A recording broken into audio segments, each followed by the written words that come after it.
ऐन उन्हाळ्यात इचलकरंजीत पाणी टंचाई आहे, तर दुसरीकडे महापालिकेच्या भोंगळ कारभारामुळे गळती लागून पाणी वाया जाते। त्यामुळे इचलकरंजीतील महाराष्ट्र नवनिर्माण सेनेच्या कार्यकर्त्यांनी अनोखं आंदोलन केलं।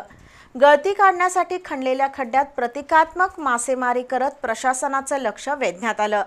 तातडीनं गळती काढून पाणी पुरवठा सुरळीत करावा, अन्यथा मृत मासे आयुक्तांच्या टेबलावर फेकण्याचा इशारा देण्यात आला। इचलकरंजीतील बस स्थानकालगत असलेल्या तांबे बिल्डिंगजवळ जलवाहिनीला मोठी गळती लागली आहे। त्यामुळे हजारो लिटर पाणी वाया जातंय। त्यातून इचलकरंजी शहराचा पाणी पुरवठा विस्कळीत झालाय। अनेक भागात 8-8 दिवस पाणी पुरवठा होत नसल्यानं नागरिक चांगलेच वैतागले आहेत। एकीकडे जलशुद्धीकरण केंद्र, महापालिकेजवळील जलकुंभ आणि तांबे बिल्डिंगजवळ लागलेली गळती यामुळे दररोज लाखो लिटर पाणी वाया जातंय। त्याकडे इचलकरंजी महापालिकेचं दुर्लक्ष आहे। अशा परिस्थितीत आज महाराष्ट्र नवनिर्माण सेनेनं अनोखं आंदोलन छेडलं। गळती काढण्यासाठी काढलेल्या खड्ड्यात प्रतिकात्मक मासेमारी करत इचलकरंजी महापालिका प्रशासनाचा निषेध करण्यात आला।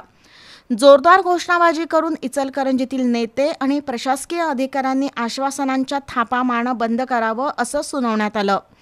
शहरातील पाणी गळती थांबवावी, अन्यथा महापालिका आयुक्तांच्या टेबलावर मृत मासे टाकण्याचा इशारा यावेळी देण्यात आला।